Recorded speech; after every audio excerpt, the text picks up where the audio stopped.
नमस्कार, मैं छत्तीसगढ़ अखबार के YouTube चैनल इंडिया आजकल के स्टूडियो से सुनील कुमार। दिल थोड़ा भारी हो जाता है जब आसपास लगातार खराब खबरें मिलती हैं। अभी जब मैं आपके बीच खड़ा हूं, इस वक्त मेरे पास एक खबर यह है कि छत्तीसगढ़ की राजधानी रायपुर से लगा हुआ एक हॉस्टल है, स्कूल का हॉस्टल है। वहां पर 7 बरस के एक बच्चे से 8-9 बरस के कुछ बच्चों ने हॉस्टल में, क्या कहूँ मैं उसको, सेक्स किया कहूँ कि बलात्कार किया कहूँ कि यौन शोषण किया कहूँ, क्या कहूँ मैं। डॉक्टरी जांच में ये कायम हो गया है कि ऐसा किया गया है उस छोटे बच्चे के साथ, 7 बरस के बच्चे के साथ। उसको रायपुर के एम्स में भर्ती किया गया है। मैं हैरान हो रहा था कि बलात्कारियों की उम्र और कितनी गिरेगी और किस उम्र से लोग ये काम शुरू करेंगे, ये जुर्म शुरू करेंगे। इनके मामले में तो ये भी नहीं हो सकता 8-9 बरस के लड़कों ने अपने एक साथी छोटे लड़के के साथ हॉस्टल में सेक्स किया। मैं खुलासे में जाना नहीं चाहता।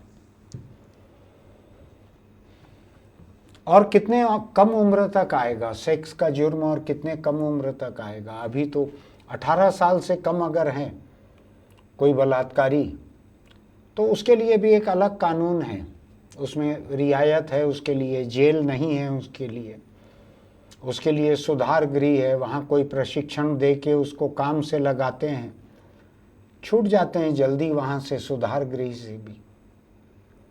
लेकिन मैं ज़्यादा हैरान परेशान इस बात को लेकर हूँ कि ये सेक्स कहाँ तक जा रहा है। 8-9 बरस के बच्चे जो स्कूल के हॉस्टल में रहते हैं, राजधानी के स्कूल हॉस्टल में हैं बच्चे, उनको अपने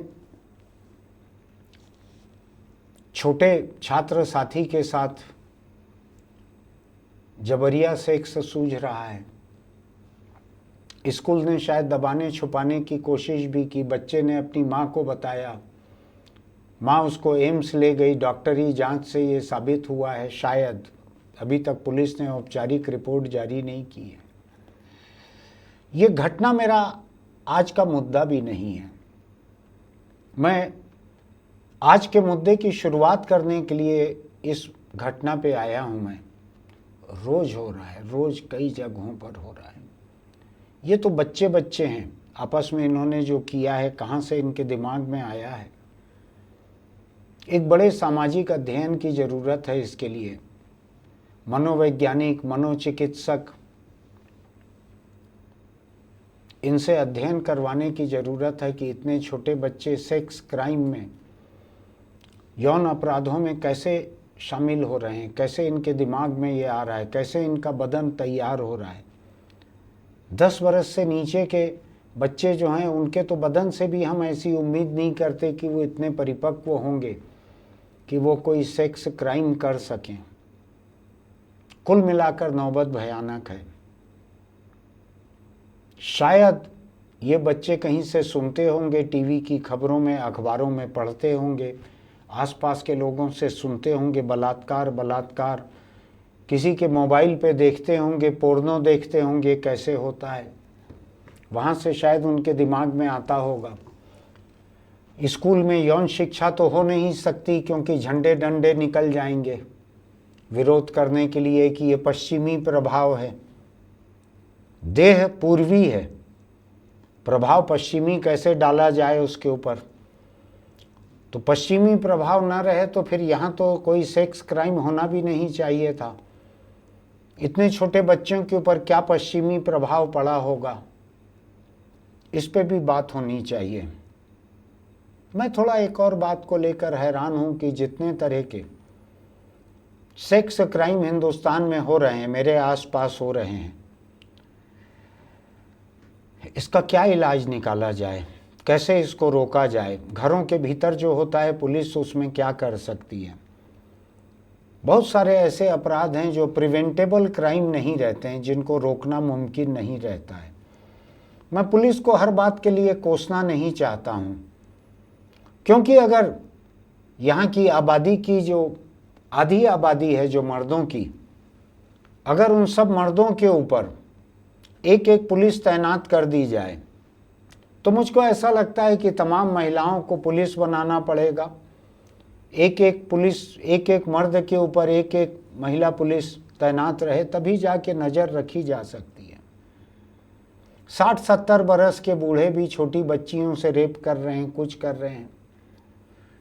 न उम्र मायने रखती, न संपन्नता मायने रखती, न पढ़ाई लिखाई मायने रखती, कुछ मायने नहीं रखता।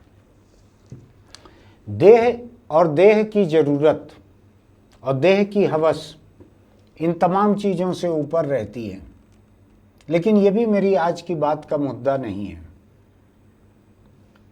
मैं ये देख रहा हूँ कि जितनी अराजकता मुझको छत्तीसगढ़ में दिखाई पड़ती है, मेरे प्रदेश में, मैं दूसरे प्रदेशों को क्यों कोसूं जिनको मैं बहुत बारीकी से नहीं देखता।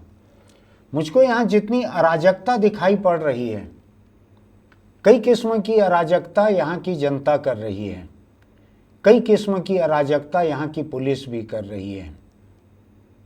जनता ने किसी के घर को आग लगाकर किसी इंसान को जिंदा जला दिया, भीड़ ने। भीड़ जनता की ही रहती है, भीड़ कहीं बाहर से नहीं आती है हैवानों की। जनता की भीड़ ने अपने ही बीच के, अपने ही गांव के एक इंसान को जिंदा जला डाला, उसके घर में आग लगा दी। मुझको जो पता चला है कि उस परिवार की 4 औरतों को भी जलाने की कोशिश की जा रही थी, उनको किसी तरह से बचाया गया। ये बात सच है या नहीं है मुझको नहीं मालूम, लेकिन बचा लिया गया, ये बात अच्छी है, इसलिए मैं इस बात को कह रहा हूँ। और जिन लोगों ने एक को जलाया है, उनके बारे में अगर ये शक है कि वो 4 और महिलाओं को भी जलाना चाहते थे, तो उनके ऊपर कोई नई तोहमत नहीं है। हत्यारे वो वैसे भी हैं, 1 के हत्यारे और 5 के हत्यारे, उनके ऊपर बहुत बड़ा फर्क नहीं पड़ रहा था गिनती के अलावा। अब मैं सोच रहा हूँ इतनी अराजकता आ कहाँ से रही है। रोज का बलात्कार, रोज की हत्या, ये इतनी अराजकता जनता के बीच आ कहाँ से रही है। सबको मालूम है कि मुजरिम पकड़ में आ जाते हैं, सजा हो जाती है, घर के भीतर कत्ल कर रहे हैं, पति पत्नी को मार रहा है, बच्चों को मार रहा है, पत्नी जो है वो पति को मारने की सुपारी किसी को दे रही है। ये सौंप सुपारी का धंधा जो एक सामाजिक शिष्टाचार था, आज वो हत्या के ठेके में बदल गया है। ये अराजकता कहाँ तक पहुँचेगी, मैं इसको लेकर हैरान हूँ। मैं एक मुजरिम से हैरान नहीं होता हूँ, इक्का दुक्का मुजरिम तो हमेशा बने रहेंगे। यहाँ कुछ ज़्यादा हैं, मेरे आसपास कुछ ज़्यादा हैं। मैं कभी कभी रास्ते में मेरी गाड़ी के सामने कोई गाड़ी अड़ा देते हैं, मैं निकाल नहीं पाता हूँ, कभी बहस होती है। उस वक्त मैं ब्लूटूथ पर अगर टेलीफोन पर बात करते रहता हूँ किसी पहचान के लोगों से, बिना टेलीफोन को उठाए हुए, तो वो लोग समझाते हैं कि मत उलझो किसी से, रोज़ चाकू मारा जा रहा है, रोज मर्डर हो रहे हैं, मत उलझो किसी से, पुलिस तो जब आएगी तब आएगी, उसके पहले तुम चीर घर पहुँच चुके रहोगे। इतनी अराजकता कैसे हो रही है, मैं थोड़ा इसको लेकर हैरान हूँ। मैं जितने जुर्म हो रहे हैं उससे ज़्यादा मैं इस बात को लेकर तनाव में हूँ कि और कितने जुर्म हो सकते हैं। कोई भी मार सकते हैं चाकू, कोई भी चाकू लेकर घूम रहे हैं, कोई भी चाकू मार सकते हैं। रायपुर में गणेश विसर्जन जो है, विसर्जन वाला हिस्सा था जो वो बिना किसी कत्ल के निपट गया। उस रात कहीं और एक कत्ल जरूर हुआ इस शहर में, लेकिन विसर्जन में कत्ल नहीं हुआ। और पुलिस ने 1,50,000 की भीड़ रही होगी और बड़ी रही होगी, उनके जेब से दर्जनों चाकू बरामद किए, चाकू, कटार, छुरा, कैंची। किसी का कत्ल करने के लिए कैंची बहुत है, उसको घुसेड़ दें किसी के बदन के नाजुक हिस्से में, और कातिलों को मालूम रहता है कि किस हिस्से में कैंची घुसेड़ें तो कत्ल हो जाएगा, मौत हो जाएगी। तो मैं थोड़ा हैरान होता हूँ इतने तनाव को देखकर। समाज में इतने संभावित हत्यारे घूम रहे हैं चारों तरफ। अब मैं ये देखता हूँ कि चूंकि कत्ल तो कम हो नहीं रहा है, होते चल रहा है, बलात्कार कम हो नहीं रहे हैं, क्या किया जाए। पुलिस चौकन्नी है, मैं इतना कह सकता हूं। जब हो जाता है कुछ तो उसके बाद कातिल को, बलात्कारी को पकड़ रही है, पकड़ के कोर्ट में पेश कर रही है। ऐसा अधिकांश मामलों में हो रहा है। किसी खास मामले में कोई रियायत बरतनी पड़ती होगी तो मुझको नहीं मालूम। पुलिस इस काम को कर रही है, अदालत इस काम को कर रही है। अधिकतर हत्यारे, कुछ एक घटनाओं को छोड़ के, अधिकतर हत्यारे जो हैं उनको अदालत तक पहुंचाया जा रहा है। उसके बाद अदालत की जो क्षमता होगी, पुलिस की जो क्षमता होगी, अगर न्याय प्रक्रिया में कोई रियायत उनके साथ किसी साजिश के तहत की जाती है तो अलग बात है, वरना अदालत के कटघरे तक तो लोगों को पहुंचाया जा रहा है, बलात्कारियों और हत्यारों को। मैं परेशान एक दूसरी वजह से हूं, वो वजह भी मैं आपको बतला देता हूं। अभी एक वीडियो मुझको देखने मिला, छत्तीसगढ़ मध्य प्रदेश के एक सबसे चर्चित, शायद एक शब्द मैंने गलत कह दिया, सबसे चर्चित कहना ठीक है, सबसे चर्चित एक प्रवचनकार हैं। क्या पंडित प्रदीप मिश्रा नाम है? पंडित प्रदीप मिश्रा, ये कुछ शिव कथा कहते हैं। इसमें जब भरी गर्मी में लू चल रही थी, जब सरकार ने लोगों को कहा था कि घरों से न निकलें, उस वक्त राजधानी रायपुर से लगकर इनका कार्यक्रम हुआ था, प्रवचन। उसमें लाखों लोग पहुंचते थे। कई लोग शायद लू लगने से मर गए, दर्ज नहीं हुआ इस घटना के साथ, आते जाते बैठे लू से मर गए थे कई लोग। इनकी मान्यता इतनी है, मैं गया नहीं हूं सुनने इनको, लेकिन इनकी मान्यता इतनी है कि लू को झेलते हुए, मौत को झेलते हुए, मरते हुए भी लोग वहां गए, जाके इनको सुनने के पहले, सुनने के बाद मर भी गए, लेकिन गए। जिस सरकार ने लोगों को ये कहा था कि घर से ना निकलें, काम ना करें दोपहर के 4 घंटे, मजदूरी न करवाएं, कंस्ट्रक्शन न करवाएं, घर से ना निकलें, उसने भी इनके प्रवचन को नहीं रोका था। प्रवचन की मान्यता बहुत रहती है, नेताओं को बहुत अच्छा लगता है मान्यता वाले लोगों का कार्यक्रम करवाना। तो ये पंडित प्रदीप मिश्रा का कार्यक्रम वैसे गर्मी में यहां हुआ था, लेकिन मैं अभी गर्मी की बात करने यहां नहीं खड़ा हुआ। अभी राजधानी रायपुर के पास के जिले धमतरी में, शायद लगा ही हुआ है जिला, वहां पर इनका एक कार्यक्रम चल रहा है। काफी लंबा चौड़ा बोलते हैं ये, लोग सुनते हैं, लोग आते हैं, बैठते हैं। मुझको उस कार्यक्रम में 1,50,000 लोग दिख रहे हैं वीडियो में।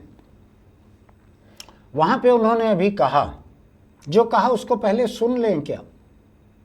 चलिए मैं सुनाता हूं आपको। उन्होंने जो कहा उस कार्यक्रम में, मैं आस्था चैनल जैसा नहीं हूं कि मैं प्रवचन यहां पे सुनाऊं।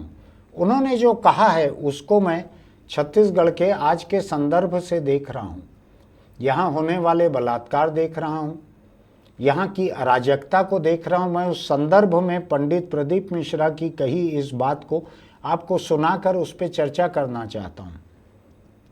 देखिए उन्होंने क्या कहा कि लंका का राजा रावण ने सीता को छुआ था। लंका के राजा रावण ने मां जानकी को छुआ और लंका लेकर गया।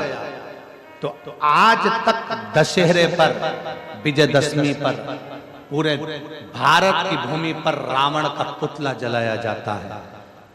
इस व्यासपीठ के माध्यम से मेरा इतना सा निवेदन है कि अब रावण को छोड़ो और जिस मोहल्ले में, जिस नगर में, जिस गांव में, जिस शहर में, जिस क्षेत्र में छोटी बेटियों के साथ गलत करते हो रहा है, उनको लाकर चौराहे पर जला दिया है। उनको ले जाकर उनके पुतले को नहीं, जो छोटी बेटियों की इज्जत करना भूल गए, जो नारी का सम्मान करना भूल गए, जो स्त्री का आदर करना भूल गए। आपने सुना पंडित प्रदीप मिश्रा ने क्या कहा है। मैं ज़्यादा धर्म वगैरह के बारे में नहीं जानता, लेकिन हाँ इतना मुझको मालूम है कि रावण ने सीता का हरण किया था, ले जाके अशोक वाटिका में रखा था। पंडित प्रदीप मिश्रा कह रहे हैं कि अगर आपके आसपास, आपके मोहल्ले में, आपकी बस्ती में, आपके नगर में अगर किसी छोटी बच्ची के साथ ऐसा होता है, उन्होंने बलात्कार का जिक्र शायद शब्दों में न किया हो, लेकिन उन्होंने आगे पीछे ये बात कही है, अगर किसी छोटी बच्ची के साथ बुरा काम होता है तो उस आदमी को ला के चौराहे पे जला दो, उसका पुतला उतला मत जलाओ, उस आदमी को लेके आओ चौराहे पे, उसको जला दो। बहुत लोग ऐसी मांग करते हैं। दुनिया के कई देशों में तालिबान है, वो इस तरह का करते भी हैं। कई तरह के जुर्म में गोली मार देते हैं चौराहे पर। बलात्कारियों को लेकर दुनिया के कई देशों में कड़े कानून हैं। कुछ जगहों पे उनको रासायनिक प्रक्रिया से बधियाकरण कर देते हैं उनका, ताकि वो सेक्स के लायक ही न रह जाएं। हिंदुस्तान में भी कुछ लोग मांग करते हैं, इस पे बहस चल रही है अभी। छोटी बच्चियों के बलात्कारियों पर कार्रवाई करने के लिए हिंदुस्तान के बहुत सारे राज्यों ने अलग अलग कानून बनाए हैं। कुछ लोगों ने मौत की सजा इसमें जोड़ी है, कुछ लोगों ने उम्र कैद जोड़ा है, कई तरह की सजाओं को जोड़ा गया है। मेरे इलाके में छत्तीसगढ़, मध्य प्रदेश में जो सबसे ज़्यादा मान्यता प्राप्त प्रवचनकर्ता हैं, उन्होंने सार्वजनिक रूप से, मंच से, माइक से, और कहा है उन्होंने इस व्यासपीठ पर बैठकर, व्यासपीठ यानी जो गद्दी रहती है, सिंहासन रहता है जिस पे बैठकर वो प्रवचन करते हैं, उस व्यासपीठ पर बैठकर उन्होंने कहा मैं इस व्यासपीठ पर बैठकर ये बोल रहा हूँ कि छोटी बच्चियों के साथ, छोटी बेटियों के साथ ऐसा सुलूक अगर होता है, बुरा काम अगर होता है, तो उसके पुतले को मत जलाना, जैसा कि रावण के पुतले को जलाया जाता है हर साल। उन लोगों को चौराहे पर लाकर जिंदा जला देना, चौराहे पर लाकर जिंदा जला देना। मैं सोच रहा हूं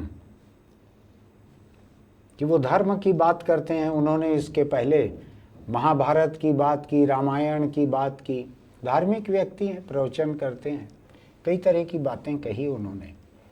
वो काल अलग थे, उस समय अदालत नहीं थी, उस समय मानवाधिकार आयोग नहीं थे, उस समय कोई संविधान नहीं था। रावण के राज में जो वो कहता था वो कानून रहता था। राम जब अयोध्या लौटे तो राम राज में वो जो कहते थे वो कानून था। उस समय ऐसा ही होता था। उस समय कोई संविधान, कोई मानवाधिकार नहीं होते थे। लेकिन हिंदुस्तान में आज संविधान को लागू हुए 70-75 बरस हो चुके हैं। आज़ादी को 75 बरस हो गए। हम अमृत काल से गुजर रहे हैं।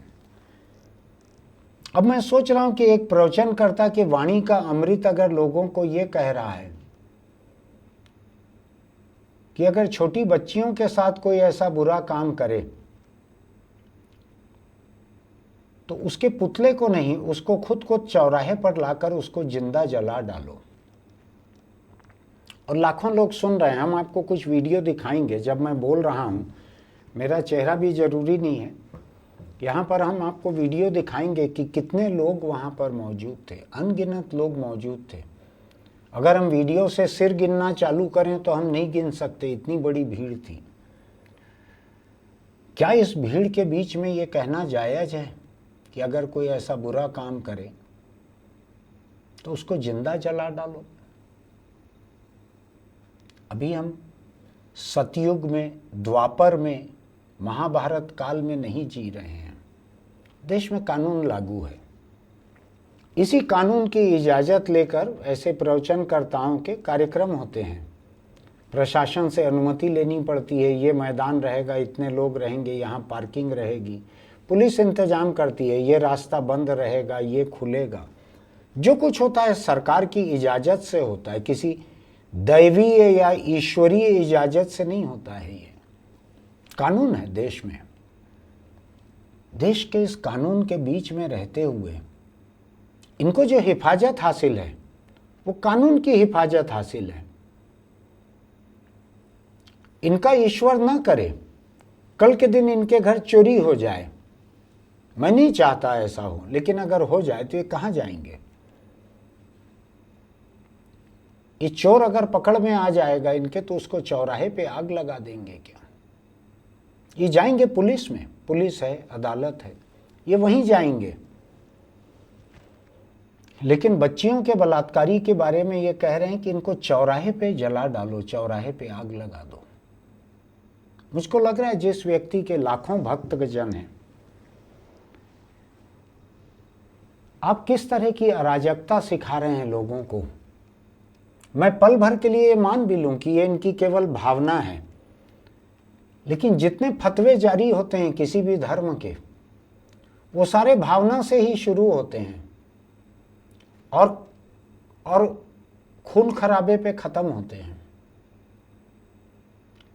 जिसको सुनने के लिए लोग लू में चलते हैं, मरते हुए आते हैं, मर जाते हैं, सुनने के पहले, सुनने के बाद मर जाते हैं। उसके जिंदा जला देने के फतवे को, जिंदा जला देने के आह्वान को कोई कैसे लेंगे? बहुत सारे लोग दिमागी रूप से कमजोर भी रहते हैं, बहुत सारे लोग जल्दी उत्तेजित हो जाते हैं। कई लोगों को यह भी लगेगा कि बलात्कार का जिसके ऊपर आरोप लग रहा है वो फलाने जाति का है, इसलिए उसको जला दो। किसी को लगेगा उस धर्म का है, इसलिए जला दो। इन्होंने तो उसका भी खुलासा नहीं किया कि धर्म अलग हो, जाति अलग हो तो जलाना। इन्होंने कहा छोटी बच्चियों के साथ बुरा काम अगर करता है कोई तो उसको जला दो। अब मैं सोच रहा हूं इसके बाद अदालत की जरूरत क्या है, पुलिस की जरूरत क्या है?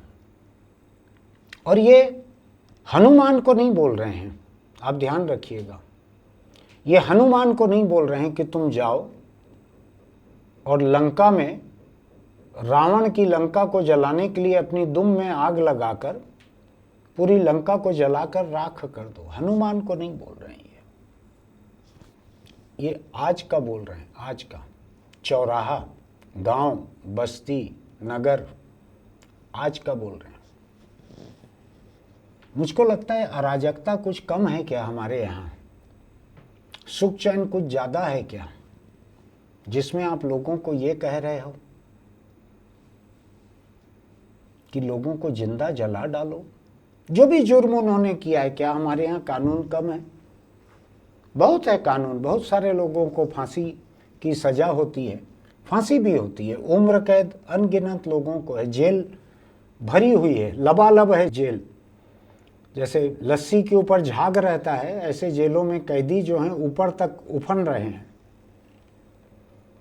इतने कैदी हैं तो कहीं ना कहीं तो कानून अपना काम कर रहा है। मैं एक बात आपको याद दिलाता हूं, अभी सुप्रीम कोर्ट ने एक फैसला दिया है कि कुछ प्रदेशों की सरकारें जैसे ही किसी खास धर्म के व्यक्ति के ऊपर कोई तोहमत लगती थी कि इसने एक धर्म के जुलूस पे पत्थर फेंक दिया था, देख के थूक दिया था, कुल्ला करके पानी फेंक दिया था, पानी निकाल दिया था कुल्ला करके, ऐसे लोगों को पकड़ पकड़ कर उनके मकान को, पहले का कभी दिया हुआ नोटिस म्यूनिसिपल का, उसको लेके आके उनके दुकान मकान सबको गिरा देते हैं। जिसके ऊपर तोहमत लगी है, अभी तोहमत लगी है, साबित होने में अदालत बाकी है। परिवार में और लोग भी रहते हैं उस घर में, उस दुकान से और लोगों का भी पेट चलता है। बुलडोजर जा जा के गिरा देता था पूरा। आंकड़े में देख रहा था, अकेले यूपी में शायद 2000 जगह ऐसा बुलडोजरी जस्टिस हुआ था।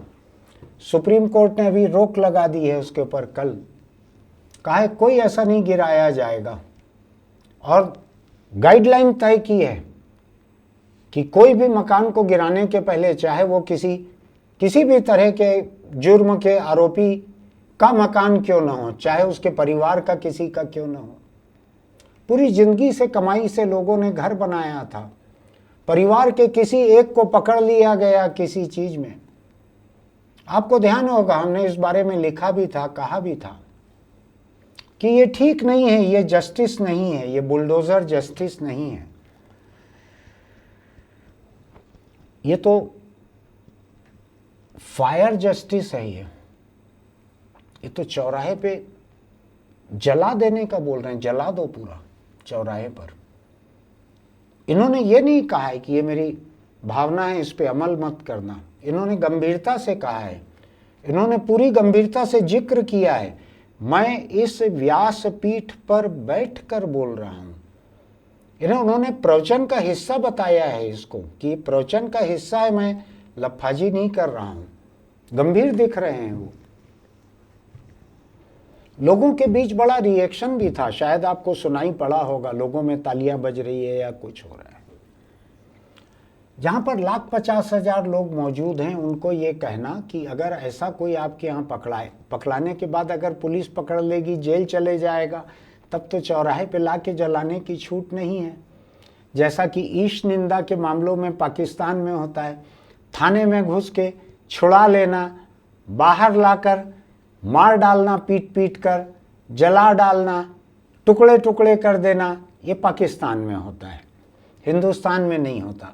हिंदुस्तान में कोई थाने में ले जाएंगे, किसी को जेल ले जाएंगे, तो क्या आप कानून से इतनी बड़ी बगावत सिखा रहे हो कि वहां से निकाल के ला के भी आप जला डालो किसी को जिंदा?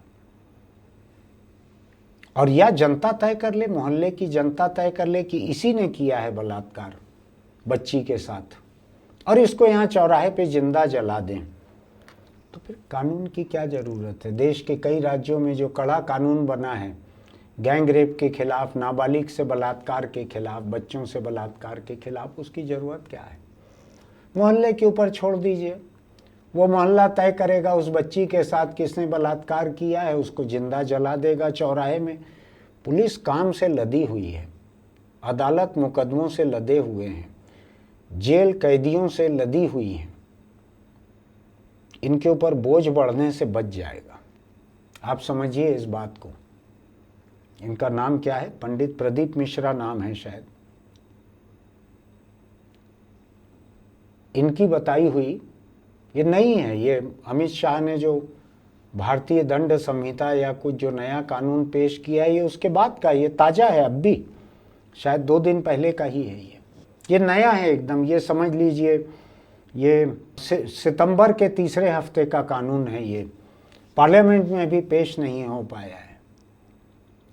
धर्म के नाम पर जो प्रवचन चल रहा है, जिसमें धार्मिक बातें हो रही है, जिसमें भक्ति भाव की बातें हो रही है, जिसमें ईश्वर को लेकर, धर्म को लेकर कई अच्छी अच्छी बातों की चर्चा हो रही है,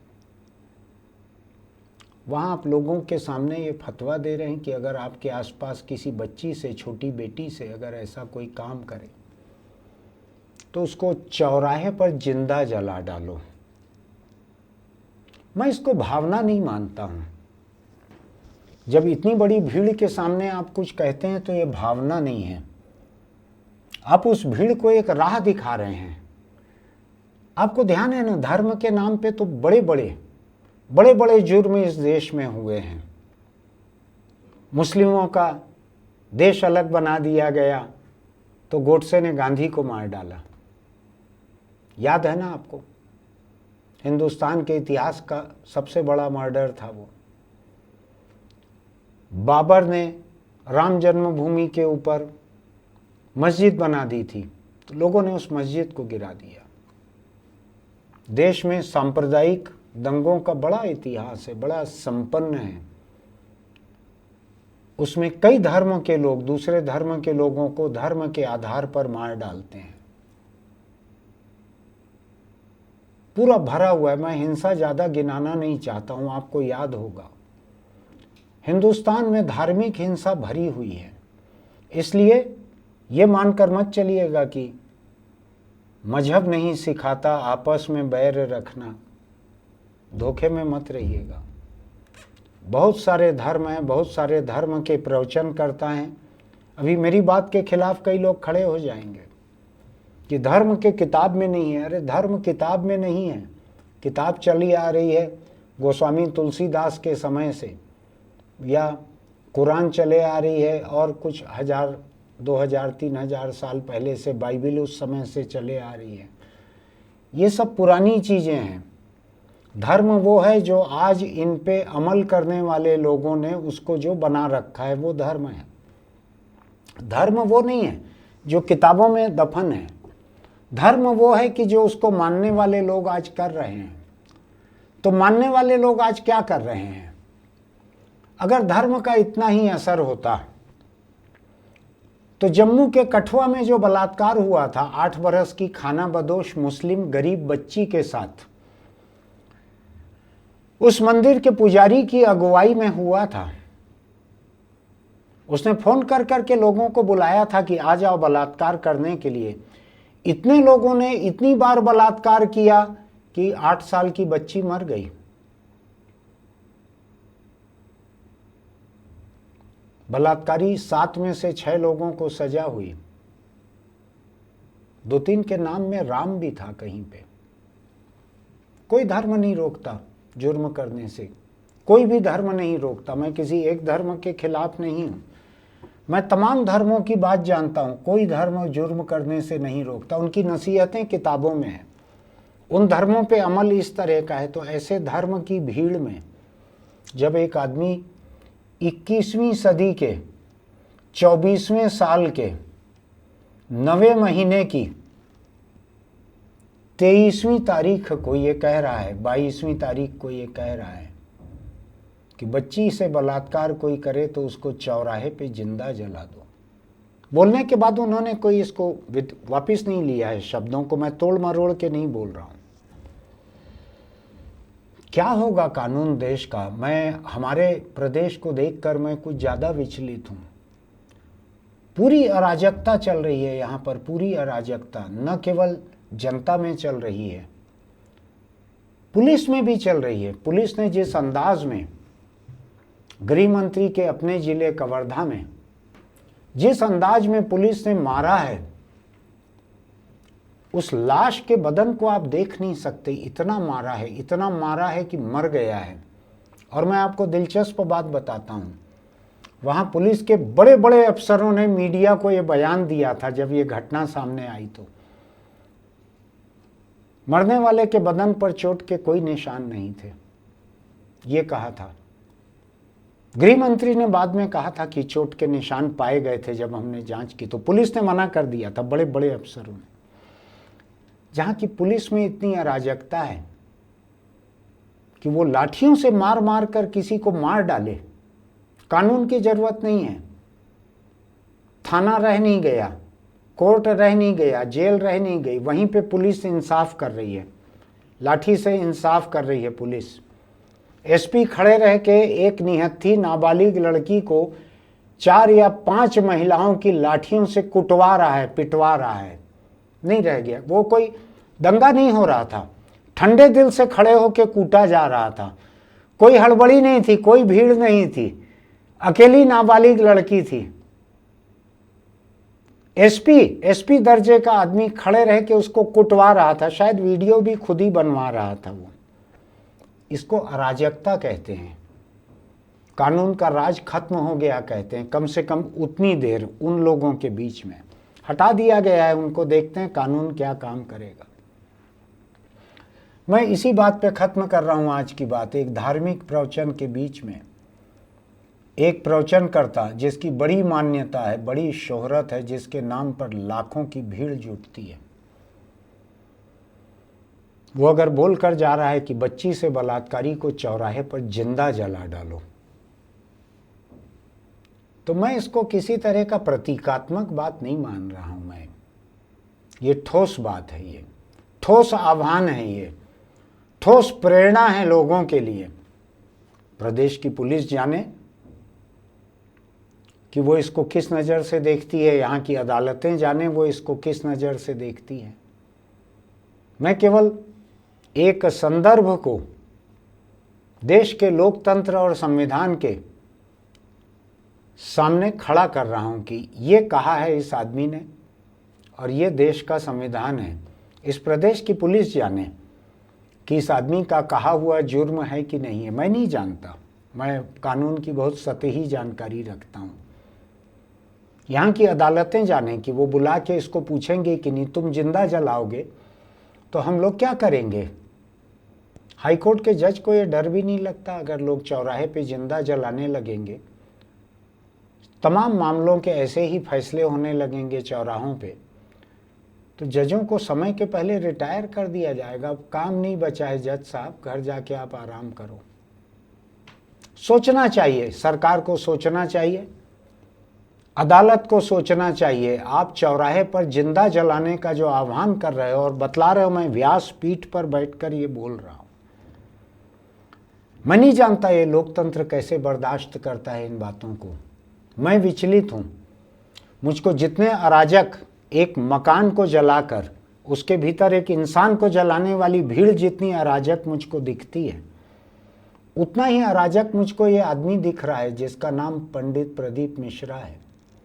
ये आदमी उसी दर्जे का अराजक है जो सामने बैठी 1,50,000 की भीड़ को कह रहा है कि किसी को चौराहे पर जला डालो। कहा है कि बच्ची से बलात्कार किया हो, किसी ने बुरा काम किया हो, उसको जलाओ, लेकिन कहा है किसी को जलाने के लिए। कानून से हटा दिया जाए बलात्कार को, कह दिया जाए मोहल्ले के लोग अपना खुद निपटें बलात्कारी से, जिसको पाए हैं, जो पसंद है, जिसको जलाना अच्छा लग रहा है, जिसका घर बुलडोजर से जलाना ठीक लगता है, ऐसे ही जिसको जलाना ठीक लगता है, बुलडोजर से गिराना ठीक लगता है, इधर जलाना ठीक लगता है। क्या जरूरत है देश में कानून की, थाने की, कोर्ट की और जेल की? कुछ नहीं है मेरे पास कहने के लिए। मैं केवल इस लोकतंत्र से निराश हूं, इसलिए कि जिंदा जलाने का आह्वान करने वाले के खिलाफ कोई कानून नहीं है। आपको अगर मेरी ये तकलीफ दे बात सुनना ठीक लगा हो तो आप हमारे YouTube चैनल इंडिया आजकल को सब्सक्राइब कीजिएगा, लाइक कीजिएगा, नोटिफिकेशन की बटन दबाइएगा, इसके लिंक दूसरों को भेजिएगा। हो सकता है उनको ये बात सही लगे, गलत लगे, सोचने लायक लगे। कुछ कहने की हालत तो नहीं है, फिर भी कह रहा हूं कि अगर आप दोपहिए पर चलते हैं तो हेलमेट लगा कर रखिए। सरकार अगर लागू नहीं भी कर रही है कड़ाई से तो भी आप इस्तेमाल करिए। आपका सिर सरकार का नहीं है, आपका सिर अपना खुद का सिर है। लगा कर रखिए। आप दोपहिए पर चला रहे हो या बैठ रहे हो, किसी हादसे की हालत में वही आपकी ज़िंदगी बचाएगा। सरकार अपनी जिम्मेदारी अगर पूरी नहीं करती है तो सरकार की शिकायत करते हुए या उस पर खुश होकर अपने सिर को खुला लेकर मत घूमिए। अगर आप किसी दोपहिए पर चल रहे हैं, ऑटोमोबाइल पर चल रहे हैं, तो लगा कर रखिए हेलमेट। फूटे तरबूज की तरह आपका सिर घर पहुंचे जिसको घर वाले देख भी ना पाएं, तो वो अच्छी बात नहीं होगी। जिंदा घर पहुंचिए, आपका परिवार, आपके दोस्त आपका इंतजार करते हैं। फिर मिलेंगे।